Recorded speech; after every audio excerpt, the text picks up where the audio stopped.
Olá, na aula de hoje nós falaremos sobre entropia de Shannon em informação. Vimos nas últimas aulas, né, você pode ver o link aí em cima, a respeito de probabilidades, né, da noção de probabilidade e como que nós podemos representar essas probabilidades por distribuições, né, de eventos aleatórios quando temos variáveis aleatórias discretas e contínuas. Então, hoje, nós vamos introduzir o conceito de informação, assim como introduzido por Shannon, e como que a gente consegue quantificar o conteúdo de informação a respeito de um determinado evento ou, né, ocorrência de um resultado de uma experiência de probabilidade, tá, e estatística. Bem, a primeira coisa que deve ser observada é que a informação que nós vamos falar aqui não é uma informação que está associada à qualidade, né? É mais uma informação associada à quantitativa, realmente em termos, né, de conhecimento dos possíveis resultados que você tem de um experimento de sorteio, né, aleatório, tá? Então, nesse sentido, nós sempre estamos preocupados em saber quanto que um determinado resultado pode ocorrer ou não e qual que é a probabilidade com que ele ocorre, né? Então, é nesse sentido que nós estamos interessados, que nós vamos quantificar a informação. Então, para isso, nós vamos definir a quantidade chamada de informação requerida. Então, vamos considerar que eu tenho um problema estatístico, onde eu tenho P0 possibilidades igualmente prováveis, por exemplo, um dado, eu tenho, né, 6 lados com a mesma probabilidade, 1/6 para cada uma delas, e a probabilidade de ocorrência delas é dada simplesmente, cada uma delas é dado como sendo 1 sobre P0, onde P0 é o número de possibilidades totais que nós temos, né? Bem, considerando agora, né, que temos, de alguma forma, alguma condição que seja fornecida, né, a gente pode estimar o seguinte a respeito dessa informação requerida para determinar um resultado específico, tá? Então, primeiramente, nós não temos nenhuma informação, né, especial sobre o problema, esse é o ponto de partida nosso, tá?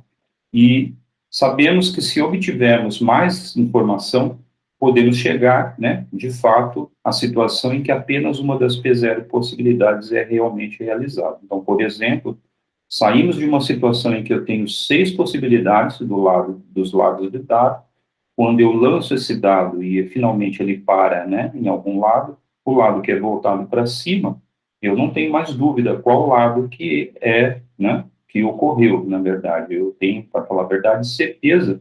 Então, portanto, eu tenho, né, a minha incerteza é nula e, portanto, eu tenho máxima informação a respeito desse resultado, tá? Então, vamos construir, né, esse conceito de informação requerida com base nessa ideia, né? Então, eu parto de uma situação em que eu não tenho nenhuma informação e chego a uma situação em que eu tenho total informação a respeito do resultado, porque depois do lançamento aleatório eu observo esse resultado final, tá?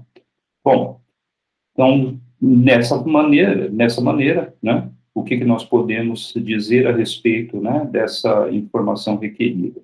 Então, quanto maior, né, a incerteza, maior será o número de possibilidades P0, certo? Então, se eu tenho 6 lados no meu dado, né, maior vai ser a minha incerteza também, né? Se eu tenho um dado, por exemplo, suponho que você tem um daqueles dados que tem vários lados, acho que 20 lados, se eu não me engano, né?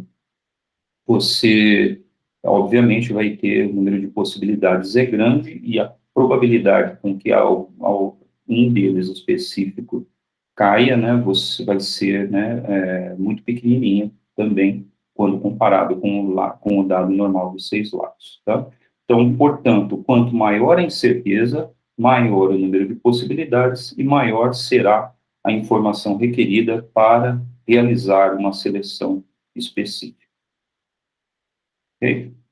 Bom, vamos quantificar, então. Vamos tentar agora derivar uma quantidade que quantifique, né, uma grandeza que quantifique, né, o quanto de informação que nós tínhamos e o que nós vamos ter. Então, partimos de uma situação inicial em que a informação era nula a respeito das P0 possibilidades, e elas eram todas, né, a pior situação possível de incerteza é aquela que todas elas são igualmente prováveis. E chegamos a uma situação em que obtivemos alguma informação, por exemplo, no caso do dado, em que ele cai para cima, né, em que tem uma único resultado possível, né, e, portanto, né, eu tenho tanto a informação quanto a probabilidade, o número de possibilidades, né, sendo aí igual a 1. E a probabilidade também, porque agora eu tenho 1 sobre 1, né, que vai me dar o 1, que é a probabilidade agora, né, desse resultado. Bom, podemos definir a informação requerida para chegar nessa situação, sair da informação nula para a situação em que eu tenho alguma informação, como sendo uma função agora do número de possibilidades. Então, portanto, eu tenho que a minha informação que eu vou definir, né, vou procurar uma definição, vai me dar, né, eu vou definir como sendo uma função do número, né, de possibilidades que eu tinha inicialmente, tá, no meu problema. Um problema estatístico tem P0 possibilidades, é uma função, não sei qual função, vou tentar procurar alguma função para que seja, que satisfaça, né, nosso requerimento. Então, primeiramente, né, tem uma constante K, porque eu não sei ainda, né, o que entra na frente, eu sei que simplesmente eu vou definir essa informação requerida dessa forma. Veja que existem alguns outros requisitos que devem ser satisfeitos também, né, já que se eu tiver, por exemplo, eu estiver, por exemplo, usando essa definição de informação e eu estiver fazendo 2 problemas independentes, por exemplo, eu jogo uma moeda e jogo um dado, né, os 2 são independentes, mas eu tenho que, de alguma forma, compor as probabilidades, né, já que eu sei que as probabilidades, elas se compõem para eventos independentes como um produto das probabilidades de ocorrência dos eventos, né, independentes ou, né, que são individuais, né, para cada um da moeda e a probabilidade do dado, tá? Então, de fato, né, nós podemos pensar que eu tenho 2 problemas independentes, aquele que eu vou chamar de P01, né, que tem possibilidades, e o segundo, que eu vou chamar de P02 possibilidades, tal que o número total de possibilidades também, né, vai ser dado agora como produto das possibilidades individuais. Se você, né, agora divide isso, né, também com uma determinada, se os eventos são equiprováveis, né, você inverte essa possibilidade, você vai ver, né, que eu tenho 1 sobre P0, vai me dar 1 sobre P01 vezes 1 sobre P02, exatamente a composição de probabilidades de eventos independentes, tá? Então, a possibilidade também, né, se escreve como um produto desses número de possibilidades desses eventos independentes, tá? Bom, se isso é verdade, né, temos que utilizar a nossa definição, que está nessa equação acima, da informação requerida. Então, portanto, tipicamente, a informação para determinar um número de P0, uma possibilidade, deve me dar um resultado de informação requerida, e para determinar um outro número de P0, duas possibilidades, deve me dar uma outra informação requerida, de tal forma que esses problemas existem independentemente. Então, por exemplo, eu quero saber qual é a informação requerida para obter, né, um resultado específico de uma moeda, ou qual é a informação requerida para obter um resultado específico de um dado. Então, é claro, né, que essas quantidades, né, essas inferências de informação, elas têm que existir independentemente, individualmente. Portanto, né, Quando eu tenho um problema, que é um problema compostos, mas são independentes, como esse caso da moeda e do dado, basta eu querer que some essa informação requerida, tá? Então, o que nós dizemos é que essa informação requerida, ela deve ser aditiva, tá? Então, primeiramente, quando ela é aditiva, nós temos a informação requerida para a determinação do primeiro problema, a informação requerida para determinar o segundo problema e, portanto, né, eu devo ter necessariamente uma composição de funções que seja, né, K, a nossa constante inicial lá, utilizada, multiplicada, né, agora pela minha função de P0 uma possibilidades, mais a mesma função de P0 duas possibilidades na composição aditiva. De fato, né, nós sabemos que se isso é verdade, né, e o produto de possibilidades P01, P02 é escrito como sendo P0, né, necessariamente isso também deve me dar uma função, a mesma função de informação requerida do próprio produto de possibilidades. Então, necessariamente, nós temos que ter K, mesma constante, multiplicada por uma função de P01, P02. Ou seja, eu necessito de uma função, não pode ser qualquer função, né? Já dá para observar que necessariamente quando eu componho a função do produto de possibilidades, ela vai me dar, né, igual à função, a soma, né, das funções de cada uma possibilidade individual, tá? Que de forma a me dar esse resultado final. Então, isso é interessante, você pode fazer, né, uma tentativa aí na busca de funções, potências, né, por exemplo, de possibilidades, pode tentar procurar uma gama muito grande, você só vai conseguir encontrar, né, uma função específica que satisfaça realmente, né, ou pelo menos uma família de funções que satisfaça essa condição de aditividade, tá?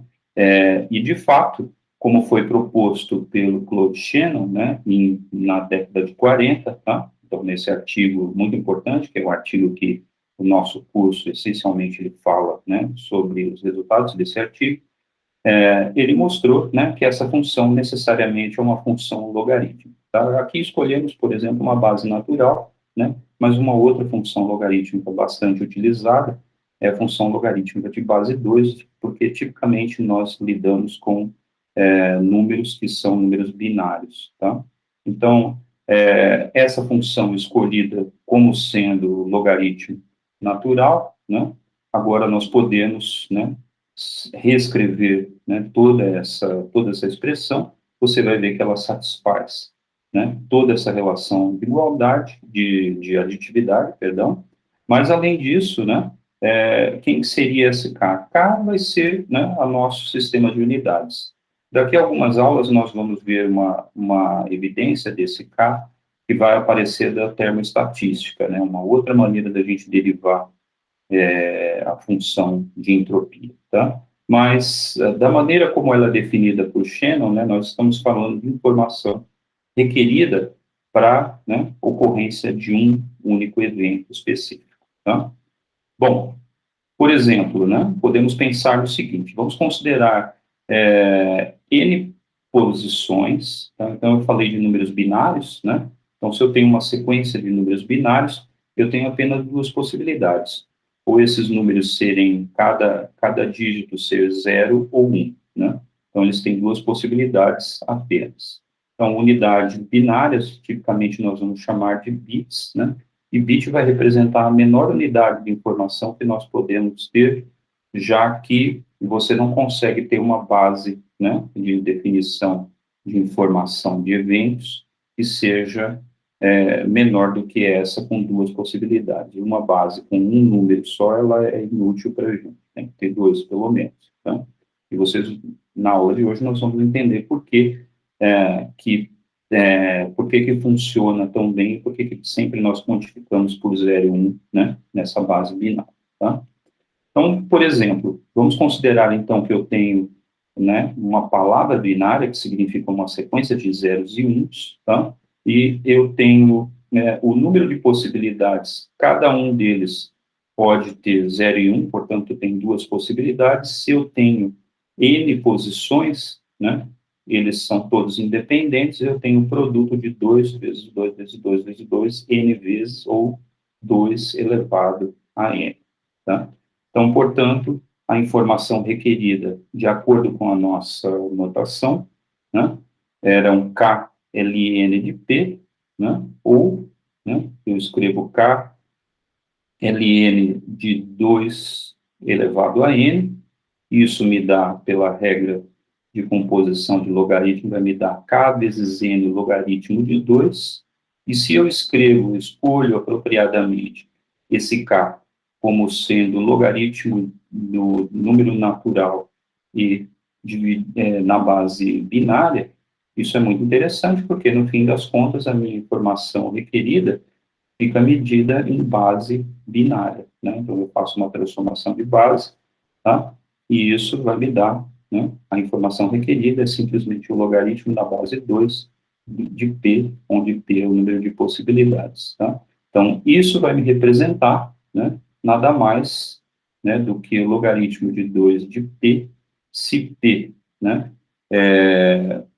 é igual a 2 a n, logaritmo de 2 a n vai me dar n logaritmo na base 2 de 2, que é 1, né? Então, portanto, o resultado da minha informação requerida é o próprio n, ou seja, né, ele representa especificamente o número de casas que eu preciso para representar todas aquelas p possibilidades. Em outras palavras, né, eu mesmo disse anteriormente que eu tenho n posições, né, então, para ter todas aquelas 2 elevado a n possibilidades, necessariamente eu preciso de n bits, tá?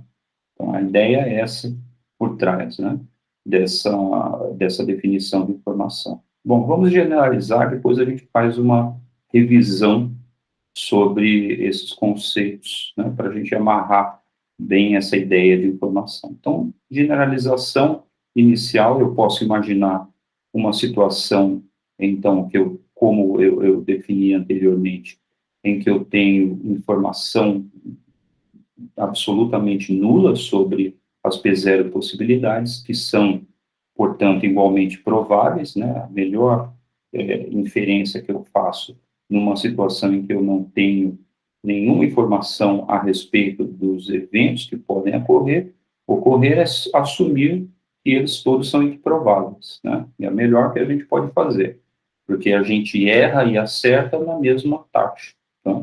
Então, se eles são igualmente prováveis, né, e passamos para uma outra situação, eu tenho alguma informação, né, ou seja, estou querendo saber qual que é a informação necessária, né, para ter P1 casos possíveis também igualmente prováveis. Então, agora veja, eu não estou saindo da situação em que eu tenho informação nula e para aquela que eu tenho informação máxima, dizendo que eu tenho apenas uma possibilidade. Estou dizendo que eu tenho P1 possibilidades. Tem mais de uma possibilidade. Então, no caso da generalização, basta a gente dividir, né, aquela fração, tá? Escrever como sendo a P0, logaritmo na base 2, sempre agora na base binária, de P0 sobre P1, e isso me dá, né, uma relação interessante, que é o logaritmo, a informação requerida para realizar as P0 possibilidades, né, e agora subtraída a segunda situação em que eu tenho a informação requerida para realizar as P1 possibilidades. Então, essa informação como um todo é como se ela fosse a diferença, né, para eu sair dessa situação em que eu tenho P0 possibilidades e chego a um número menor, né, de possibilidades P1, já que o número P1 de possibilidades é sempre menor do que o número P0 de possibilidades, tá? Então, por exemplo, eu saio de uma situação em que eu faço o lançamento de dados, mas aí eu tenho uma outra informação, eu tenho já alguma informação em que esse número, né, ele com certeza vai cair um número par, tá? Então, portanto, eu tenho uma informação, a minha informação requerida, ela é reduzida pelo fato de que eu tenho alguma informação adicional, que é a informação de que o número que vai cair é par. Portanto, eu reduzo o número de possibilidades de 6 por 3, né? Bem interessante. Bom, mais do que isso, né? Nós podemos agora imaginar situações distintas em que essas possibilidades não são equiprováveis, já que a gente vai lidar bastante com diversos problemas, né, estatísticos, e sabemos que nem sempre, né, esses eventos são todos equiprováveis. Então, vou imaginar uma situação geral em que eu tenho M símbolos, né, que vai de 1 a M, com probabilidades P1, P2, Pn de ocorrência. Então, por exemplo, né, um exemplo disso, eu tenho o telégrafo, né, por exemplo, o telégrafo utiliza-se apenas de 2 símbolos, 0 e 1, ou seja, o ponto e o traço. Também tem uma pausa, né, na verdade. Então, tipicamente, o telégrafo, na verdade, para um ouvido bem treinado, existe uma pausa, um intervalo entre as palavras, quando eles, ou mesmo as letras, né? Para mim, são absolutamente indistinguíveis, mas um ouvido bem treinado com mensagem telegráfica, ele consegue enviar informações, né, complexas até, né, via esse sistema de traço e ponto, né. Mas o interessante é que se, por exemplo, né, vamos supor que ele envia uma mensagem, agora não ordenada especificamente, né, obviamente contendo alguma informação específica, mas o que vai ser a mensagem, né? Uma definição agora de mensagem importante é que nós vamos ter N células, tá? Com N0 símbolos 0 e N1 símbolos 1, ou seja, N0 pontos e N0 traços, né? Na nossa mensagem. Então, o número total de células, né, vai ser N0 mais N1, né? O número N. E a probabilidade de ocorrência aí do símbolo 0 ou do símbolo 1 vai ser distinta, né? Porque na minha mensagem, eu olho agora, conto o número de zeros ou o número de pontos, né? Conto o número de traços ou o número de uns, né? E divido pelo número total, que é N, igual a N0 mais N1. Portanto, essas probabilidades não necessariamente elas são iguais, né? Então, tipicamente, quando você está querendo escrever alguma mensagem que faça algum sentido, vai depender da sua codificação de letras do alfabeto, né, ou código, né, que você utiliza para designar a sua mensagem específica. Então, como cada letra ocorre com uma probabilidade distinta para fazer sentido, né, numa certa mensagem, assim vai ocorrer a sua versão, né, dentro do alfabeto contido, né, no código Morse. Tá? Bom, qual que é o número, se agora podemos pensar o seguinte, qual que é o número de possibilidades distintas na mensagem agora de N células? Então, isso é calculado, né, da seguinte forma, nós temos que esse número de mensagens distintas agora, eu pego esse número total, N, pego o fatorial dele, divido, né, pelo número N0 fatorial e N1 fatorial, sendo N0 no máximo igual a N, e N1 também no máximo igual a N, né? Então, esse é o número possível, se nós fizermos um arranjo, né, o número possível, né, de possibilidade de números distintos, de mensagens distintas que temos, né? Podemos ter desde aquela que tem um zero só, e todos os N-1, todos escritos com uns, até outra situação em que todos, né, são uns, né, e até a situação também que todos são zeros. Então, temos todas essas possibilidades, né, a maneira da gente calcular quais são os possíveis arranjos, né, todos os possíveis, é dividir, né, simplesmente o número total de possibilidades fatorial, dividido por N0 fatorial e N1 fatorial. Portanto, a informação requerida agora, basta a gente, já que esse é o número de possibilidades, basta a gente tomar o logaritmo dessas quantidades, né, logaritmo na base 2 do numerador, né, que é o n fatorial, vou ficar com logaritmo de n fatorial, menos, agora, os números que estão no denominador, logaritmo da base 2 de n0 fatorial, e logaritmo também na base 2 de n1 fatorial. Tá? Bom, isso fica um pouco complicado para a gente escrever com números fatoriais, mas podemos, na verdade, utilizar uma aproximação aqui, porque tipicamente a gente pode pensar que eu tenho mensagens longas. Tipicamente a gente, né, escreve mensagens que têm um número de possibilidades total bastante grande, número de possibilidades individuais, né, de zeros e uns, também grande. Então, o que eu vou supor, né, é que N0 e N1 é muito maior do que 1, para a gente usar a fórmula de Stirling para aproximar, né, o logaritmo do número fatorial. Então, quando você assume essas mensagens longas, né, a gente simplifica um pouco a nossa expressão, então eu fico com logaritmo de n fatorial na base binária, ele é igual a n, aproximadamente igual a n, que multiplica logaritmo de n menos 1. Tá? Então, isso simplifica bastante. Vamos voltar aqui nessa expressão, substituir essas quantidades, né? Quando nós substituímos, eu fico no primeiro termo justamente n logaritmo, né, de n menos 1, menos n0 logaritmo de n0 menos 1, e n1 logaritmo de n1 menos 1.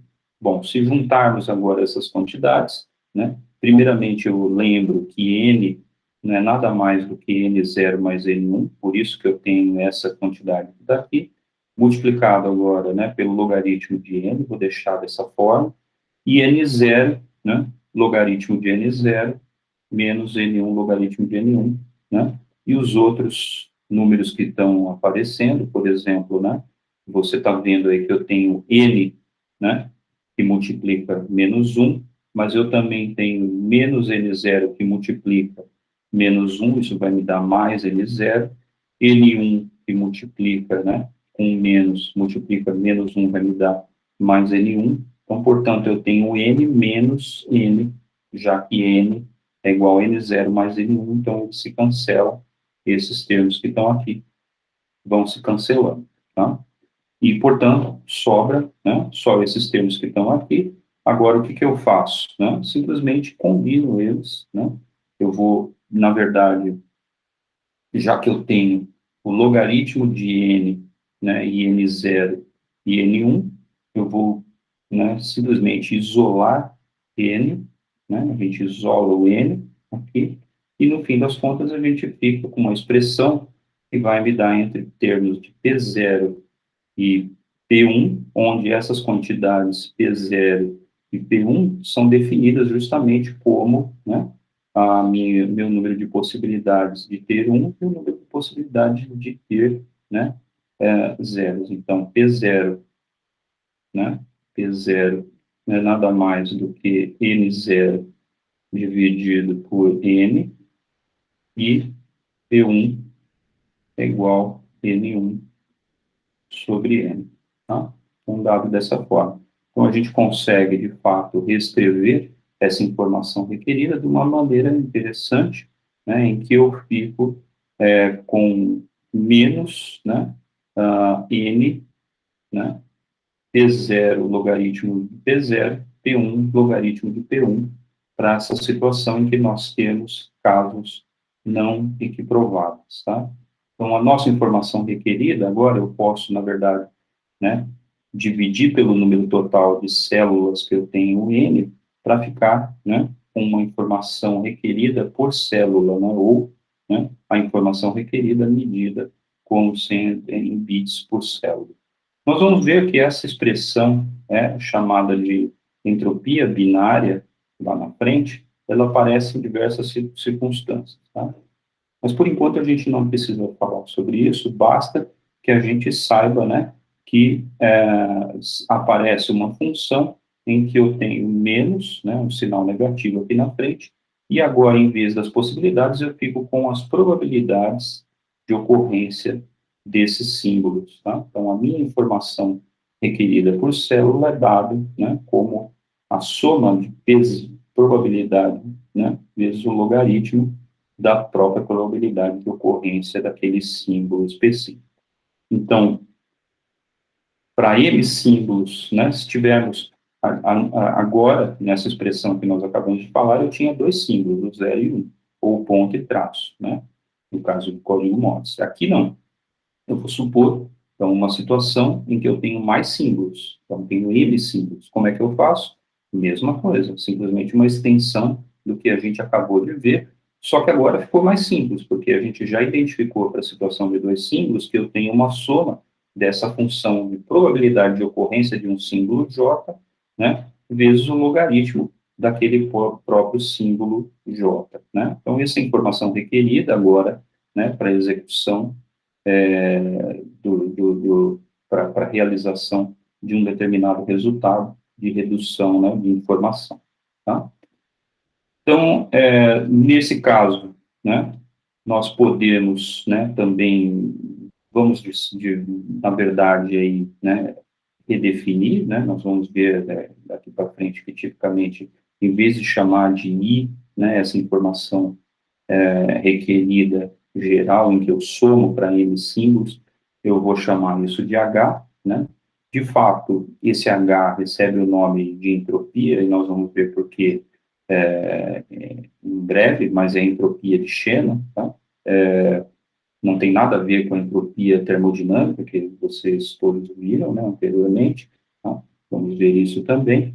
E, de fato, esse PJ designa a probabilidade de ocorrência de um símbolo específico XJ, né, de ocorrer, né, de uma dada variável aleatória X maiúscula, né, ele é a probabilidade, o P de XJ é a probabilidade que X assuma o valor XJ.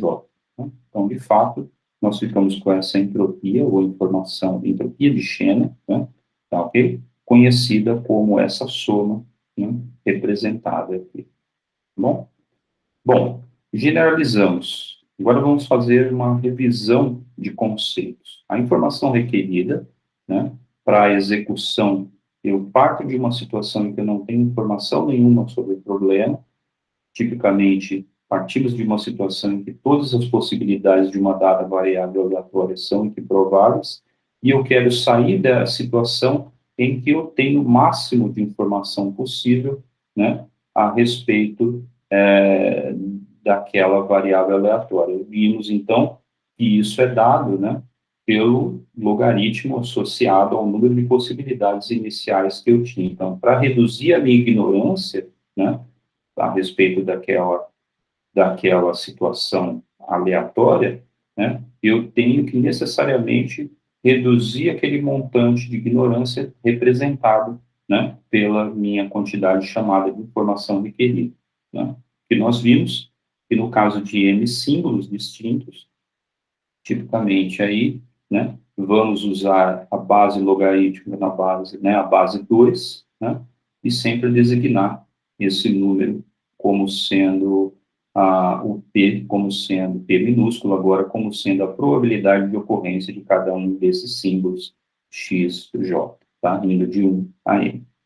Bom, se eu tiver, né, por exemplo, né, nós podemos, né, imaginar agora uma situação, cada uma dessas probabilidades pode ser distinta uma das outras, mas vamos supor agora que eu tenho N símbolos que sejam equiprováveis. Então, nessa situação, a probabilidade P de XJ é igual a P, ou seja, uma constante que é dado pelo número, o inverso do número de possibilidades que eu tenho, que são N, né? Quando você calcula isso, você vê que a sua informação requerida, né, era representada agora como sendo probabilidade, soma sobre a probabilidade, logaritmo da probabilidade. Veja que nessa soma representada aqui, eu não tenho ninguém com índice, né, J, porque todas as probabilidades são idênticas, portanto, essa própria soma vai me dar M, né, que dividido por N se reduz simplesmente a menos o logaritmo de 2 de 1 sobre N, que era a informação requerida, né, para um símbolo apenas. Então, quando os símbolos são equiprováveis, por isso que eu escrevi aqui aquela I que apareceu inicialmente, né, aparece como sendo simplesmente o logaritmo do número de possibilidades totais, tá? Então, esse é a situação, tipicamente vai ser a situação em que nós temos maior ignorância, né, da realização daqueles eventos. Porque quando nós temos uma distribuição de probabilidades, tipicamente algum desses eventos ocorre com maior probabilidade do que o outro, né? Então, quer dizer, se a gente já tem uma informação, por exemplo, saímos de uma situação de total equiprobabilidade e chegamos para uma situação, por exemplo, que né, de um dado ocorre muito mais vezes, por alguma razão, tem um dado viciado, né, e é óbvio que eu tenho mais informação sobre o meu sistema, eu sei que aquele ele vai acontecer muito mais vezes. Então, eu posso apostar fortemente de que né, vai ocorrer, portanto, a informação requerida para realizar aquele único evento específico, ela vai ser muito menor, tá? Então, no caso, a pior situação, né, e sempre nós vamos falar muito da pior situação, vai ser aquela em que os símbolos são todos equiprováveis, tá bem? A nossa informação foi essa, né? Já falei. Por exemplo, vamos tratar um problema específico para a gente, né, ganhar um pouco aí de feeling a respeito, né, dessa informação requerida. Então, vamos considerar, por exemplo, uma moeda, né? Vamos considerar um problema simples, uma moeda, e eu considero o lançamento dessa moeda, que vai ter duas possibilidades, que eu vou chamar de seta para cima e para baixo, que pode ser cara ou coroa, né, a sua escolha, e que ocorrem com probabilidades de P seta para cima ou P para baixo, ou probabilidade de cara e coroa igual a 50% para cada lado, porque a moeda, né, eu, em princípio, acredito que ela seja, né, não seja uma moeda viciada, acredito que ela caia, se você lança ela várias vezes, você acredita que ela caia nas 50% das vezes, com probabilidade, né, ela cai a cara e a outra, né, a outra metade coroa, tá? Então, tipicamente, nesse caso, quando nós calculamos a entropia total, né, ela vai me dar a própria informação requerida por símbolo, né, que é aquela quantidade que nós medimos, ele vai me dar logaritmo de 2 na base 2. Logaritmo de 2 na base 2 é 1, né? E o que significa isso, né? A informação sobre qual lado da moeda caiu, ela, né, me requer um único símbolo. Então, se eu quiser comunicar com alguém que está à distância, né, qual lado eu estou fazendo um experimento com uma moeda, né? Eu vou lançar essa moeda e como que eu comunico qual lado que é? Eu preciso combinar previamente um símbolo, né, para designar essas duas possibilidades. Então, por exemplo, eu poderia dizer que eu vou acender uma luz, né, eu vou combinar um protocolo em que eu acendo uma luz verde ou vermelha, então verde significa 0, vermelho significa 1. Ou poderia simplesmente, né, pegar uma lanterna simples e dizer, olha, se eu acender essa lanterna, isso vai significar 1, se eu não acender essa lanterna, significa 0. Bom, então a pessoa fica de olho, de longe ela vai saber qual foi o resultado do meu experimento, né, via comunicação. Então essa ideia de comunicar resultados, ela é muito interessante, porque ela serve, né, em termos de extensão tecnológica que nós vamos ver para frente, tá? É impressionante que uma ideia tão simples, né, acaba servindo, né, para essa situação. Então, basta eu combinar um protocolo, então aí já aparece a primeira vez, ou seja, eu combino com a pessoa, né? Ó, se eu acender essa lanterna, não adianta fazer sem combinar, porque não dá certo, né? Você tem que combinar. Se eu acender, é 1, se eu caiu cara, se eu não acender, caiu coroa. Pronto. E você consegue comunicar, né? Então, isso é interessante. Então, mais interessante ainda é que se eu fizer, né, vários lançamentos, eu consigo, na verdade, comunicar, né, eu não vou precisar, por exemplo, utilizar 5 lanternas distintas, né, posso fazer isso, mas eu poderia, por exemplo, nesses 5 lançamentos, esperar um intervalo de tempo, né, combinar previamente também isso, e acender ou não acender essa lanterna durante um certo período de tempo. Então, eu consigo comunicar, né, a pessoa à distância, e se a minha moeda caiu cara ou coroa, basta enviar, né, essa codificação em termos desses números binários, e, portanto, nós vamos precisar também de acender ou não acender essa lanterna, né, dentro do nosso protocolo, respeitando o protocolo, 5 vezes, tá? Então, portanto, nós necessitamos também de 5 elementos de informação, né, ou 0 ou 1, tá?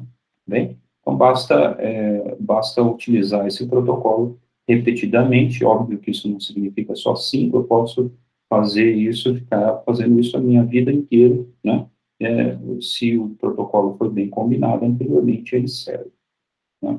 Bom, isso, na verdade, será que isso vai servir só para a situação em que nós temos, né? Aí foi fácil, porque eu tenho uma moeda, né? A moeda já tipicamente tem 2 lados. Para comunicar esses 2 lados, basta escolher uma situação que eu tenho 2 opções. E para comunicar, por exemplo, o resultado de um dado, né? Será que eu preciso ter aí usar uma situação, né, em que eu tenho 6 lanternas de cores diferentes, né? Ou será que eu posso usar um protocolo também, combinar um protocolo em que eu utilizo sequências desses zeros e uns para combinar, né, esses resultados? E a verdade é que isso é possível, né? E isso que é o ponto interessante. Não precisamos, né, ter o número de possibilidades do nosso experimento aqui que a gente faz aleatório, ser binário também, né? Não precisa ser 0 e 1 só, né? Pode ser qualquer número que a gente consegue inventar uma maneira boa, um código bom de transmitir essa informação, tá? E é isso que nós vamos falar bastante, né, quando a gente falar de codificação, teoria de codificação. Mas um passo atrás, antes disso, né? Então, por exemplo, no caso do dado, nós temos as 6 possibilidades de ocorrência do evento X. A minha variável aleatória X maiúsculo pode assumir 1, 2, 3, 4, 5 e 6, com probabilidades correspondentes a 1/6, já que todas são equiprováveis, tá?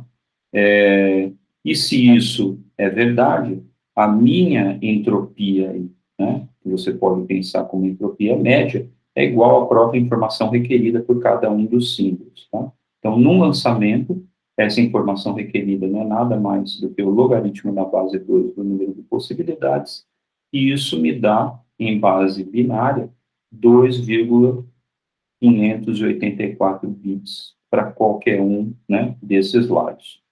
Mas 2,584 bits, o que significa isso, né? A gente entendeu o que significa 5 bits quando eu preciso acender e apagar a minha lanterna, né? 5 vezes sequenciais para comunicar a informação do lançamento de 5 vezes, né, da minha moeda, ou N vezes, né, se você quiser. Mas o que significa isso para o caso do dado, né? Então, vamos prestar atenção, vamos tentar entender o que significa, né?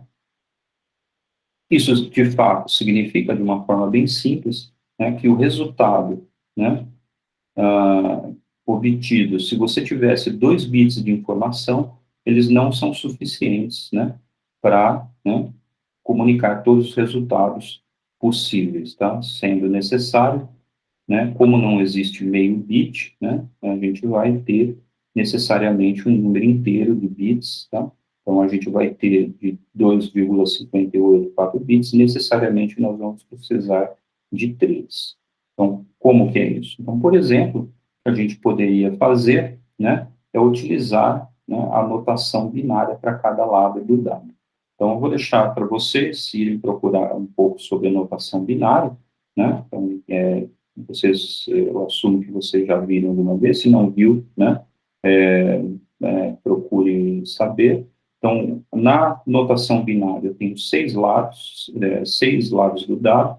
Esses 6 números são designados como: o primeiro, 1, né, vai ser 001, o 2 é 010, o 3, 011, o 4, 100, o 5, 101 e o 6, 110, tá? Então, esses números, né, são: o primeiro aqui seria o 1, né, o 2, na ordem 2 elevado a 0, aqui 2 a primeira, né, 2 a terceira e assim por diante, tá?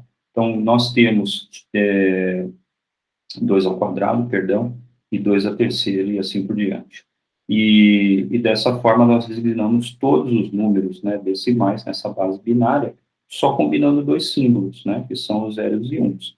Então, portanto, a gente realmente só precisa, por exemplo, na nossa sequência de, né, comunicando o mesmo protocolo que eu usei para as moedas, né, agora eu combino só, olha, agora eu estou falando de uma situação, de um experimento maior, em que eu tenho um número de possibilidades maior, do dado. Então, a minha sequência, né, de acende, não acende essa lanterna, né, ou se você quiser, para tornar mais fácil, acende uma lanterna vermelha para o 1 e uma lanterna verde para o 0, por exemplo, né, a gente, né, fica mais fácil de combinar, né, que a gente vai ter, eu vou precisar acender 3 vezes, né, essas luzes alternadamente, aí para dar todas as minhas possibilidades, né, que eu combinei.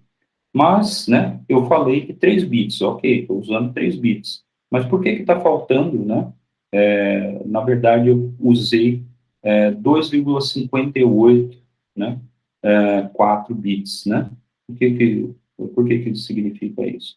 Porque se você olhar em todas as possibilidades de arranjo de zeros e uns em 3 bits, estão faltando dois números aqui. Está faltando aquele, né, em que eu teria 000, que significa o número, né, vai significar o número 1, o número 0, para falar a verdade, e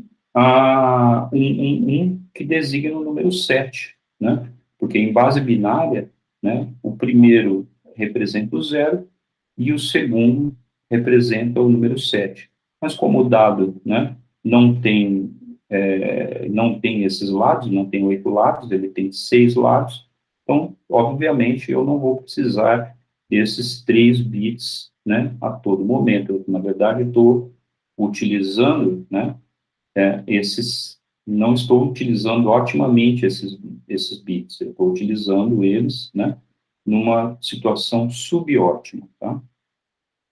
Então, quando eu estiver, né, fazendo isso, daqueles 3 bits, eu uso só 2,584 bits, tá?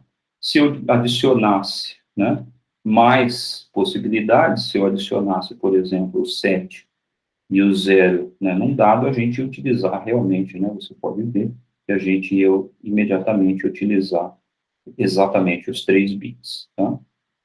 É importante, né, a gente designar o que ocorre aqui. Por que zeros e uns são tão bons, né, para designar todos esses problemas? Tá? Então, a minha pergunta aqui que eu deixaria é, somente codificação binária, né, será que a gente, né, consegue designar, né, somente situações em que eu tenho essa ideia de lanternas verdes, vermelhas, ou apagada e acesa, né?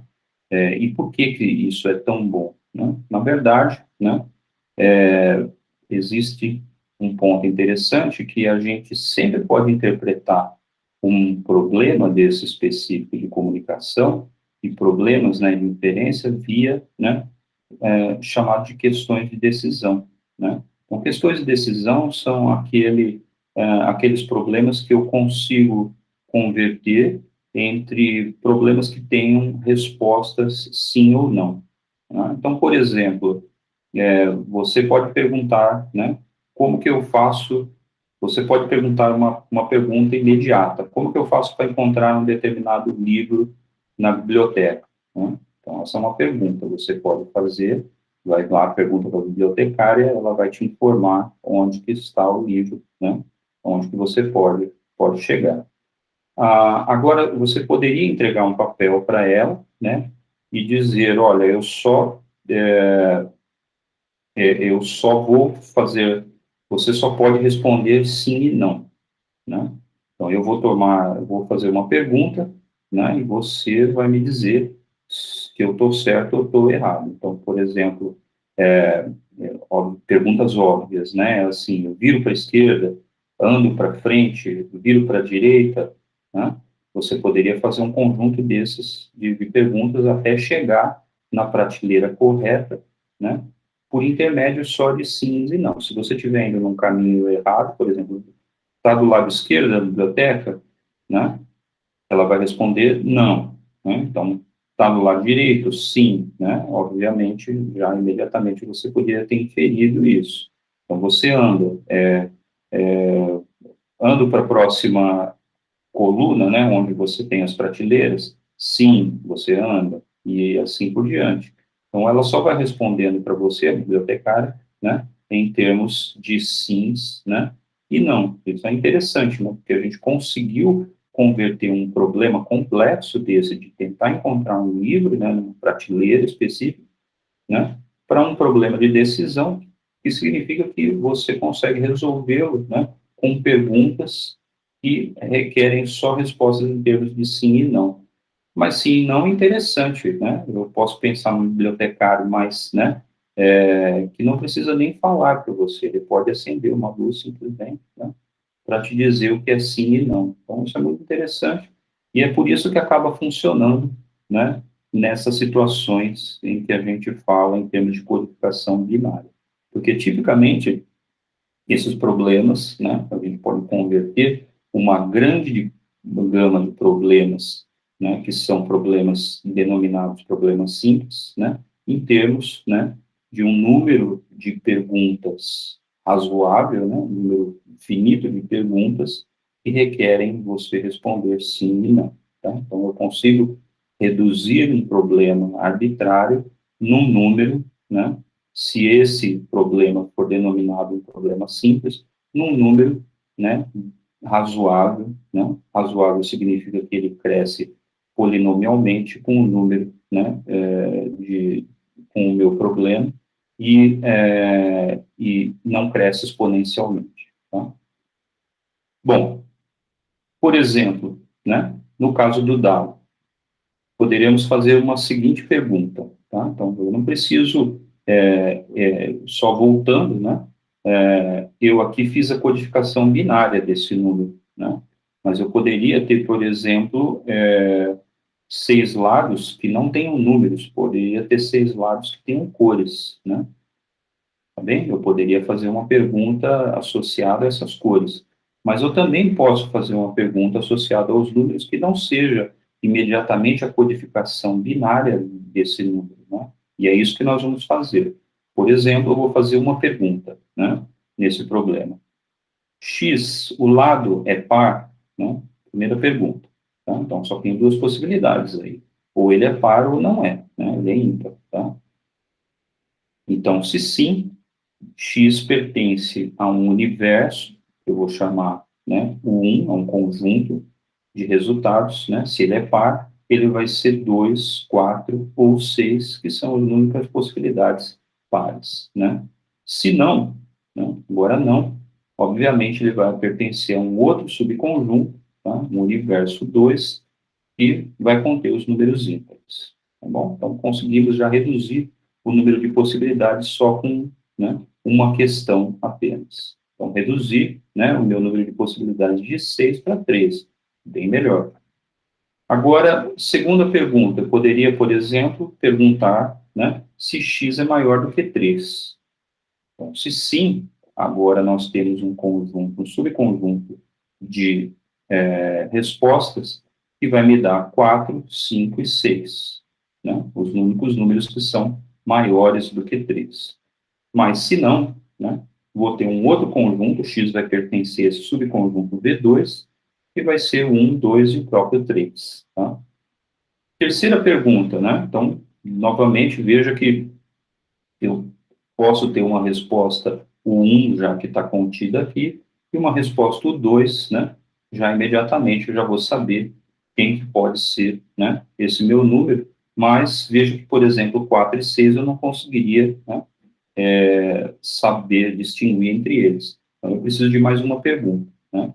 A pergunta vai ser, óbvio, perguntar se x é divisível por 3, né? Então, se é divisível, ele vai dar um número inteiro, e se ele é divisível, né? Então, sim, eu só tenho duas possibilidades, então, o meu conjunto W1 contém os números que são divisíveis por 3, que é o próprio 3 e o 6, né? Então, no primeiro caso, 3 dividido por 3 dá 1, 6 dividido por 3 dá 2, e no segundo subconjunto eu tenho mais números, são 4 números que não são divisíveis por 3, né? Então, o conjunto W2 contém 1, 2, 4 e 5, tá? Então, agora, como que nós codificamos todos os números, né? Então, faça um exercício, pegue, por exemplo, o número 1, né? O número 1, ele está, né? Ele me dá 0, né? Então, vou codificar 0 para não e 1 para sim, tá? Então, ele corresponde a 0, 0, 0 para todas essas perguntas. Então, primeiro, o número 1 é par? Não, 0. Ele é maior do que 3? Não, 0. Ele é divisível por 3? Não, também. Tá? Então, tá aqui. Segundo número, 2. O 2, né? Ele é par? Sim. Né? Ele é maior do que 3? Não, 0. Né? Ele é divisível por 3? Não. Então, ele me dá 1, 0, 0 e assim por diante. Então, eu consigo converter, né, esses números arbitrários que eu tenho inicial, né, numa sequência binária. Essa sequência binária, se você comparar com a codificação binária direta do número que nós tínhamos lá atrás, ela não tem nada a ver com aquela codificação. Ela faz parte de um conjunto de respostas sim e não, né, de um problema, né, de decisão. Tá? Então, foi exatamente isso que nós fizemos.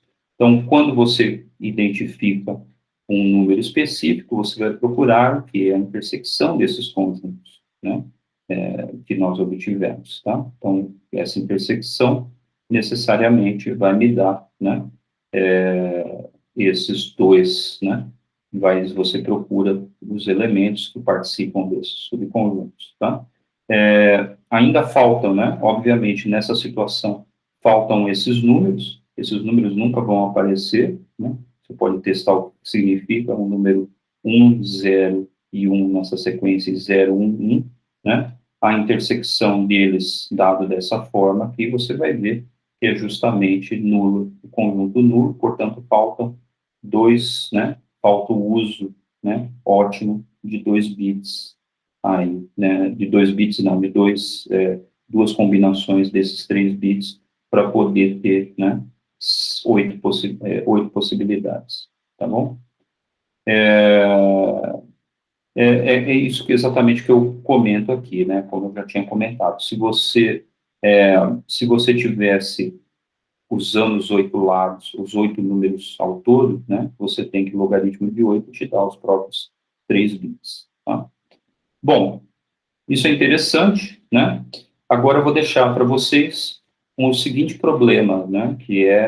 Vai identificar claramente o que você tem de vantagem, né, no uso dessa minha definição de informação requerida. Então, vamos considerar a seguinte situação. Eu vou supor que você tenha 27 moedas de ouro, né?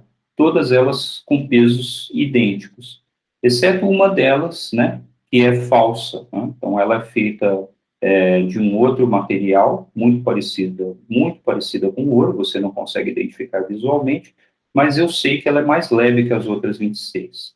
Então, vamos supor, né, que você tenha como instrumento aí de aferição só uma balança dessas de 2 pratos, né, representada aqui, tá, em que eu posso pesar essas moedas, tá?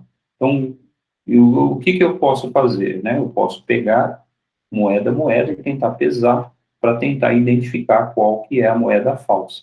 Eu posso dar sorte e fazer isso, né, na primeira moeda, já observar que ela, né, fica como tal desenhado aqui, né, um prato para cima e um prato para baixo, porque a moeda é de ouro, né, ela vai, né, ser mais pesada, tá? Agora, eu posso fazer isso de uma maneira um pouco mais, né, mais inteligente. Eu posso tentar utilizar, na verdade, né, o menor número de aferições possíveis, né? Mas observe, né, que para saber isso daí, eu tenho que ter, né, identificar o número de possibilidades de aferição que eu vou ter, que é o seguinte, né, né, quando eu coloco duas moedas quaisquer nesses pratos, o lado direito vai para baixo, ou é o lado esquerdo que vai para baixo, né, que significa que a minha moeda que está nesse prato esquerdo, né, ou ela era a moeda mais leve, a moeda falsa, ou ela é, né, a moeda, uma moeda verdadeira, e, portanto, a moeda que está no prato direito, que é a falsa, né?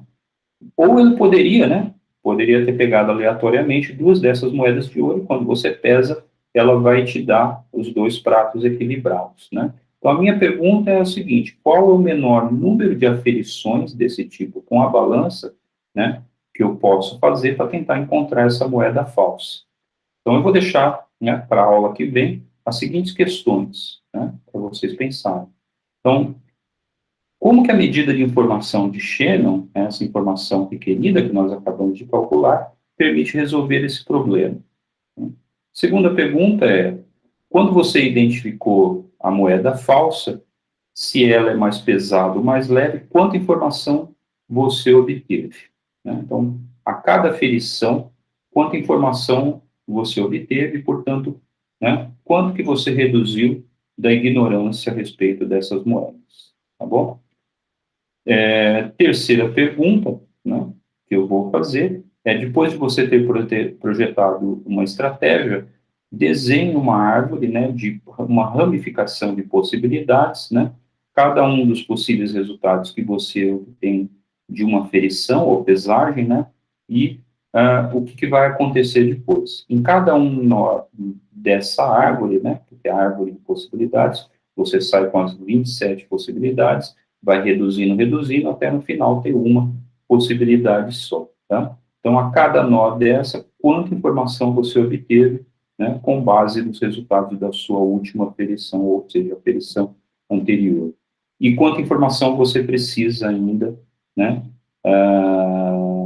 quando você precisa adquirir para finalizar esse problema, tá? Então, volta lá atrás, veja a definição de aferições, né, de possibilidade, número de possibilidades, quando a gente reduz o número de possibilidades, como a gente reduz a informação requerida.